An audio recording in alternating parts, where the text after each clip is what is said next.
Throughout history, architecture has served as a silent storyteller, chronicling the ambitions, resources, and dreams of those who came before us. In New Zealand, and especially in the city of Dunedin, we find buildings whose elaborate facades and unexpected grandeur invite us to question how and why they were built.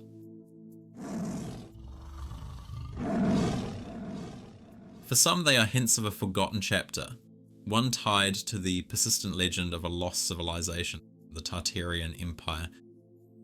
The so-called Tartarian theory suggests that certain grand structures found around the world, from the palaces of St. Petersburg to the ornate railway stations of Dunedin, may not be the products of the societies to which they are officially attributed.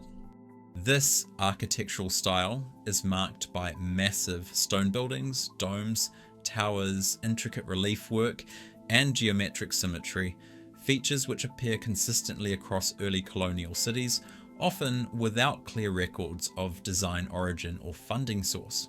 Believers claim these buildings are the remnants of an advanced global civilization wiped from our official histories, but leaving architectural fingerprints scattered across continents. What is it about Dunedin's railway station, its law courts, its stone churches that sparks these questions? Why do similar mysteries arise in cities as far apart as San Francisco and Istanbul? In the official historical record, Dunedin was founded in 1848 by Scottish settlers. It quickly became a prosperous city, bolstered by the Otago gold rush of the 1860s. But what followed was, by any measure, extraordinary. Within decades, this remote colonial outpost had evolved into a city with some of the most elaborate architecture in the southern hemisphere. But the populations simply did not support the creation of these kinds of structures. They lacked population expertise. They relied on horse and buggy for transportation. They had no cranes, power tools. It's simply unrealistic to suggest some of these structures were settler built. Taking a look at official historical photographs, the city quickly changes from dirt roads, simple one-story buildings, to beautiful, lush architecture, but there is no real proof of construction. Could historical photos be doctored as a cover-up? By 1865, Dunedin was hosting large-scale international exhibitions. Just 17 years after its founding, it held the New Zealand Exhibition, an early World's Fair, showcasing technological advancement and culture on a scale that rivaled European counterparts. Then, in 1925, the city hosted the New Zealand and South Seas International Exhibition. The fairgrounds spanned over 16 acres, featuring towering domes, ornate halls, classical facades, and grand public spaces. And yet, within months, nearly all of it was demolished. This pattern of monumental architecture, global exhibition, and rapid demolition is not unique to Dunedin. It closely parallels the trajectory of World's Fairs held in Chicago, San Francisco, Paris, and elsewhere between the late 19th and early 20th centuries. Many point to these massive expositions, ornate railway stations, and palatial government halls as evidence of a lost architectural legacy. The World's Fairs of the late 1800s are often cited as examples. Entire cities of gleaming, monumental structures, supposedly built in implausibly short timeframes, only to be demolished, burned down, or lost within years of completion. Even in Australia, the mysterious tunnels beneath Sydney and Melbourne, or the imposing civic halls of Melbourne, attract suspicion for their unexplained scale and forgotten origins.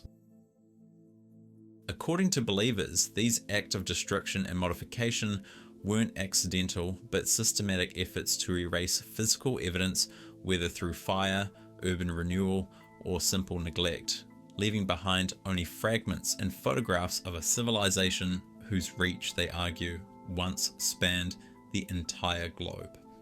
Official records are said to have been altered or destroyed, photographs retouched, and surviving structures repurposed or misattributed. As generations passed, new authorities, be they governments, empires, or secret societies, rebranded the surviving relics as their own achievements, while quietly suppressing evidence that pointed to something far older and more advanced.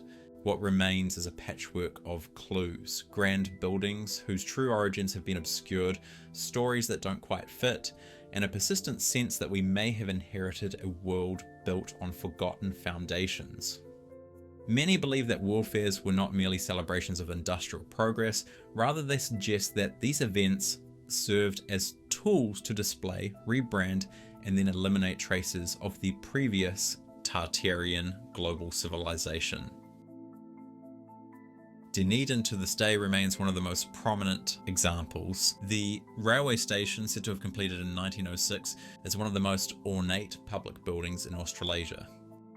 Built in a lavish Flemish Renaissance style, it features imported materials and elaborate stonework that seems incongruous with the city's young age and geographical isolation. Similarly, the University of Otago's clock tower building, the First Church of Otago, as well as Otago High School, reflect a scale and precision rarely seen in newly established frontier towns.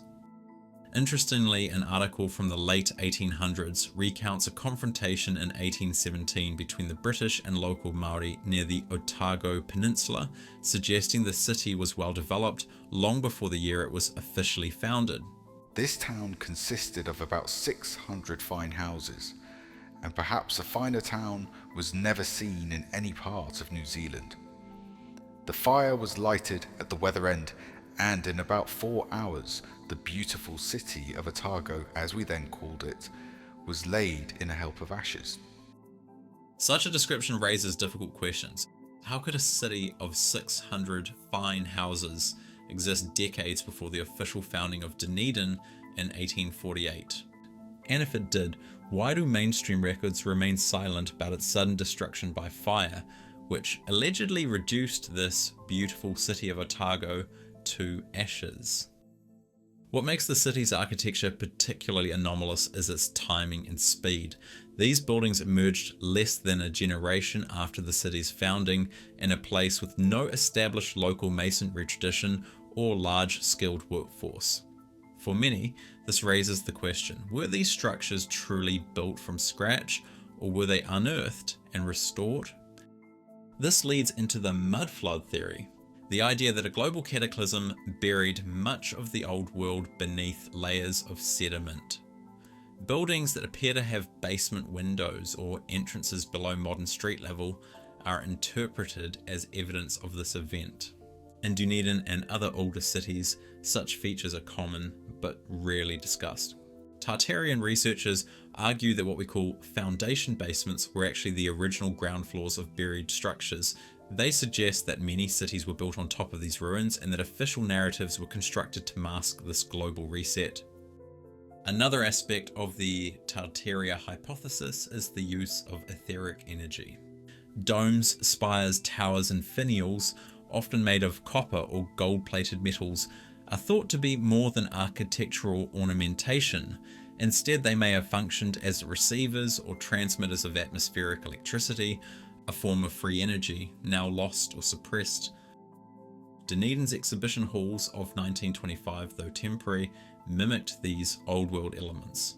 They were visually consistent with buildings seen in the Chicago and San Francisco exhibitions. The theory of Tartaria remains controversial and is widely dismissed by mainstream academia. However, the questions it raises about architecture, historical erasure, and the pace of development in early colonial cities are valid lines of inquiry.